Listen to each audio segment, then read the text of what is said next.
Em, bueno, como decía Jordi, muchas gracias por la presentación. Como decía Jordi, voy a presentar hoy día lo que es mi proyecto doctoral, mi propuesta de proyecto, que tiene que ver con el cómo se configuran las relaciones sociales, familiares, entre pares, con agentes institucionales, eh, en contextos en que adolescentes se encuentran privados de libertad, y la emergencia de prácticas restaurativas en el marco de esas relaciones. El problema de la justicia juvenil en general, el marco de la justicia juvenil tiene muchas complejidades eh, y muchas aristas desde donde se puede mirar el problema. Yo voy a enfatizar solamente algunas de estas aristas. Primero, me parece muy relevante situar este problema en el contexto latinoamericano, el contexto chileno y latinoamericano, porque Latinoamérica los países de Latinoamérica tienen una forma de política que es subsidiaria, no existen los estados de bienestar. Y por tanto, eso también condiciona la forma en que se desarrollan no solo las políticas públicas, sino que el problema del delito. Y además, el pasado colonial que tenemos en Latinoamérica marca de manera muy profunda la forma de relación que también tenemos con la niñez. Entonces, eso es algo importante a considerar.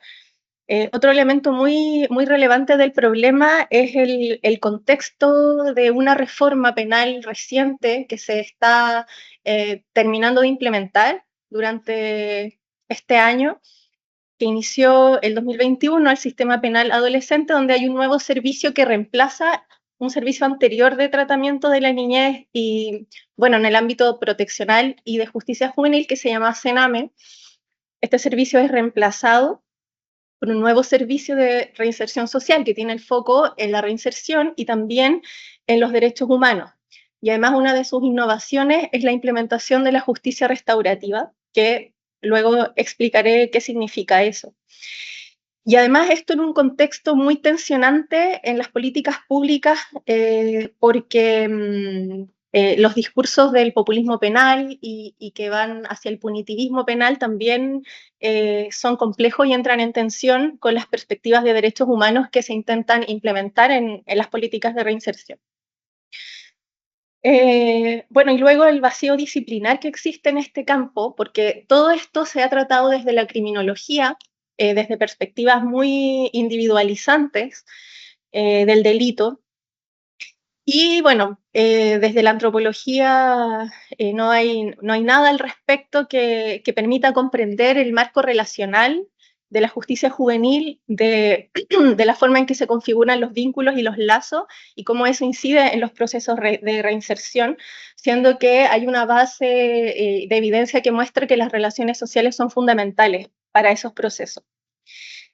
Y por último, señalar que el contexto de justicia juvenil es muy complejo. El 2024, la Corte Interamericana de Derechos Humanos sentenció a Chile porque Chile viola sistemáticamente los derechos humanos de niños, niñas y adolescentes, tanto en el sistema de protección, pero en este caso en el sistema de justicia juvenil. Entonces realizó una sentencia por la violación de derechos humanos, a propósito de un incendio que hubo donde murieron 11 adolescentes en un centro de privación de libertad. Estos son algunos de los elementos que marcan el contexto. Y bueno, el objetivo, para no ser reiterativa, expliqué de qué se trata como el problema, el tema, y los objetivos específicos que busco desarrollar tienen que ver con describir las dinámicas relacionales en el contexto de privación de libertad, explorar las significaciones desde la perspectiva de los propios adolescentes respecto de sus relaciones sociales, de sus vínculos y cómo esto incide en sus procesos, que esto es algo que me parece muy relevante porque tiene que ver con mirar sus propios puntos de vista, que es algo que, por cierto, está muy invisibilizado en la política pública, analizar el papel que desempeñan estas relaciones sociales y las prácticas restaurativas que emergen en estas relaciones, y examinar también las implicancias de todo ello en las políticas públicas actuales que se están implementando en el Estado de Chile. Hay algunas perspectivas teóricas que me parecen relevantes de abordar en este tema. Primero, bueno, el marco de la prisión, que hay bastante desarrollo sobre lo que significa la prisión. Foucault tiene un vasto desarrollo en eso, en la construcción de subjetividades, el marco del disciplinamiento. Y hay una perspectiva que es de un sociólogo, Klemmer, que él en los años 50 desarrolla el concepto de prisionización, que me parece muy relevante porque para nosotros y nosotras tal vez obvio, pero en esos años no, que las personas que están privadas de libertad viven un proceso de enculturación dentro de la institución. Absorben, aprenden un montón de prácticas culturales y que además eso tiene efecto. Por otra parte, hay algunas perspectivas que me interesa desarrollar, que son perspectivas críticas también de la prisión, interdisciplinares desde la filosofía, la antropología, que hablan sobre el rol político y estructural de la prisión. O sea, quiénes son las personas que entran a la prisión, quiénes no y por qué.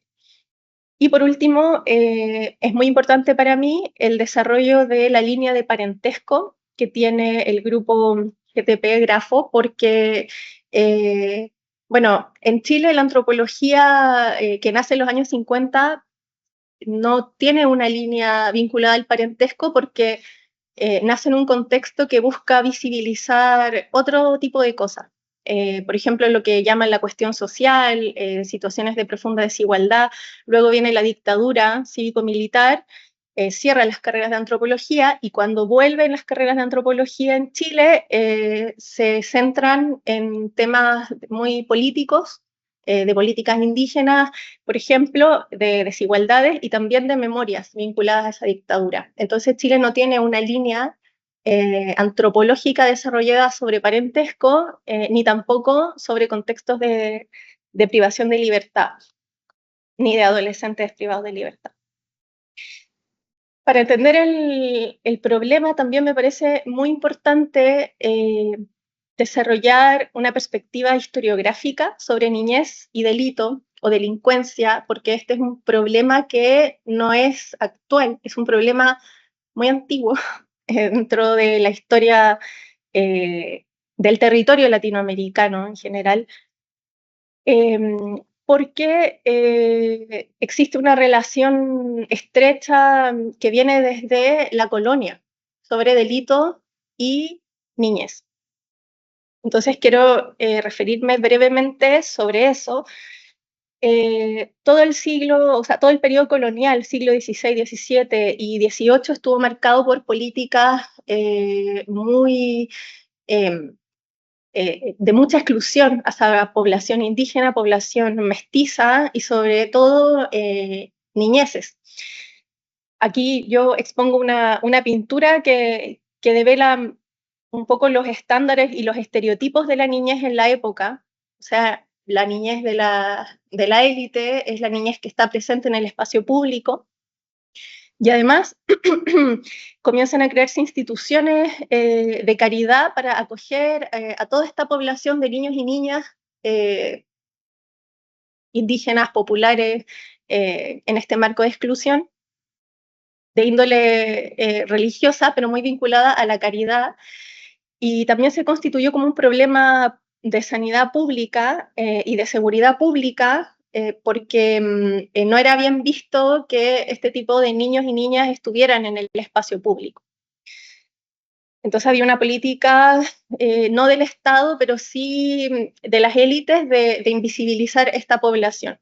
Y luego en el siglo XIX hubo un problema que es la llamada cuestión social en Chile, donde con el surgimiento con fuerza del capitalismo de esa época, bueno, se consolidó un nivel de desigualdad muy importante y comenzaron a extremarse estas condiciones que afectaron especialmente a niños, niñas y adolescentes. Por ejemplo, morían, cada 1000 niños, niñas nacidos, morían 500 en esa época. Entonces, eso era un problema tremendo, y quienes morían eran niños de estas clases sociales desfavorecidas. Hay un caso muy emblemático que es de los hermanos Puelma, que son 3 hermanos que fueron encontrados en una casa en una situación de esclavitud, prácticamente en una situación casi al borde de la muerte. Y bueno, estos niños fueron adoptados por una familia, la familia Rasuri, que es una familia de la élite que todavía existe en nuestro país, que tiene mucho poder. Y lo interesante es que, bueno, fueron adoptados estos niños, estas instituciones de caridad o estas familias que adoptaban, también el propósito era generar mano de obra, servidumbre. Y bueno, a propósito de este caso emblemático del siglo XIX, es que el Estado de Chile por primera vez toma cartas en el asunto y decide crear una institucionalidad específica para tratar este problema de la niñez. Y lo que sucede es que esta decisión del Estado de involucrarse de forma institucional se inspira en un movimiento social y político que viene de Estados Unidos que se llama Los Salvadores de los Niños. No sé si lo han escuchado, pero está vinculada a un movimiento religioso, civil, que señala que los niños deben ser salvados de las familias pobres, marginales, que son una muy mala influencia, y a los niños hay que salvarlos de esas familias irregulares. Entonces comienza a generarse un concepto que son las familias irregulares y sus hijos, hijas, son los menores irregulares. Y lo que comenzó a surgir es como una doble visión entre la protección de estos niños y niñas, pero al mismo tiempo la criminalización de estos niños y niñas, porque la medida que había que salvarlos de estas familias también era un problema que existieran en el espacio público, porque también era un riesgo a la seguridad pública de ese entonces. Entonces hay una serie de reportajes que hablan sobre la delincuencia infantil, o sea, niños de 5 años que eran considerados criminales. Y este movimiento social impactó en toda Latinoamérica. O sea, es muy común que los sistemas de protección en distintos países del Cono Sur hayan estado influenciados por este movimiento. Aquí hay un reportaje sobre la delincuencia infantil y habla justamente de esto. Es un archivo de una revista de inicios del siglo XX.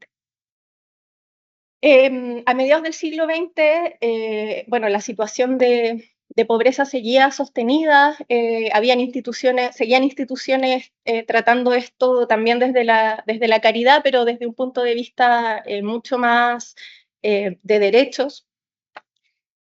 Y luego llegó la dictadura, y esto es muy relevante porque la dictadura cívico-militar en Chile, de Pinochet, fue quien inauguró el primer Servicio Nacional de Menores, que buscó tratar el problema de la delincuencia juvenil y la delincuencia infantil, pero hay un precedente que es un archivo histórico que está en la Biblioteca Nacional de Chile, está en físico, pero bueno, acá está la imagen, y en el año 74, en una junta secreta, este es un archivo que era un archivo secreto, ya hablan sobre el peligro que implican estos menores irregulares, que tienen que tener un tratamiento con una institución específica, y además estos menores irregulares, o sea, esta población, forman parte de una capa que le llaman la capa animal. Y además son un caldo de cultivo para el marxismo. Entonces, este contexto y esta mirada hacia la niñez, que se remonta a siglos atrás, perdura incluso en dictadura, y con eso se crea la primera institucionalidad, que es el Servicio Nacional de Menores. Entonces acá hay una línea de tiempo donde, bueno, brevemente, a inicios del siglo se crea la primera ley de protección de menores, pero no era una ley de protección, sino que era más bien una ley que está abocada en sacar a los niños y niñas del espacio público, a este tipo de niños y niñas. Luego se crea a mediados del siglo XX se crea un Consejo Nacional de Menores que financiaba instituciones privadas, pero acá lo interesante es que se crea una policía especializada en recoger a niños y niñas del espacio público, niños menores irregulares, que es la mosca azul. Hay bastantes fuentes historiográficas que son personas que dan testimonio respecto de cómo escapaban de esta mosca azul, porque los carros policiales eran de color azul. En el año 79 se crea el CENAME, y bueno, recién en el año 2020 viene, bueno, entre medio algo importante. Chile rectifica la Convención de los Derechos del Niño en el año 90, pero recién en el 2020 viene un proceso de reforma a toda la institucionalidad de niñez, no solo en el ámbito de justicia juvenil, sino que en general en el ámbito de protección, bueno, después de muchos años. Entonces, con ese recorrido histórico es muy importante visualizar quiénes son las personas que entran al sistema de justicia juvenil. No son muy distintas hoy día a las que estaban en el sistema hace 2 siglos atrás. Los tipos de delito por los que entran las personas, los adolescentes, son delitos vinculados a la propiedad privada. Y también el mayor porcentaje de personas son varones. Hay 3 puntos fundamentales que se abordan desde la literatura para tratar este tema, que tiene que ver con la reinserción, el desistimiento delictual y las relaciones que son muy relevantes para sostener estos procesos, pero hay muy poca evidencia o muy pocos estudios sobre la comprensión de cómo se desarrollan esas relaciones. La privación de libertad, por su parte, tiene efectos no solo en el desarrollo de las y los adolescentes, sino que también tiene efectos en todo el entorno, en el entorno comunitario, en la familia. Y por último, sobre la justicia restaurativa, que es una de las innovaciones de la ley. La justicia restaurativa es una perspectiva, una forma de entender los conflictos, que en vez de centrarse en el delito, se centra en el daño y se centra en de qué forma las personas pueden responsabilizarse y reparar ese daño. Y eso se incorporó en la ley de una forma institucional para abordar algunos delitos a través de una mediación. Pero lo interesante de lo restaurativo es que emergen las prácticas y en las relaciones sociales para afrontar cualquier tipo de conflicto o de situación difícil. Y bueno, eso también es muy interesante de mirar en las propias relaciones sociales.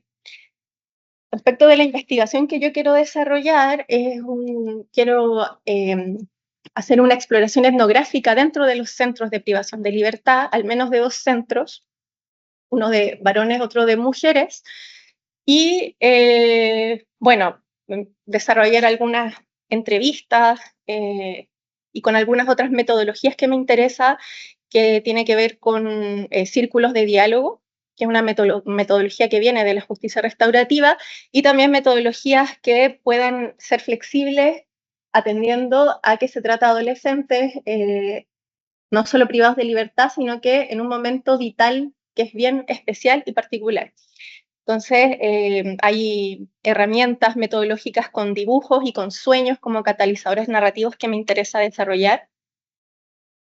Y por último, para ir cerrando, hay aspectos éticos que me parecen fundamentales, que bueno, no cierran, sino que más bien abren el diálogo y los debates sobre las investigaciones en contextos de tan alta vulnerabilidad. ¿Qué disposición adoptamos cuando nos acercamos a estos centros privativos de libertad con adolescentes? ¿Cómo hacemos investigaciones que tengan perspectiva de derechos humanos?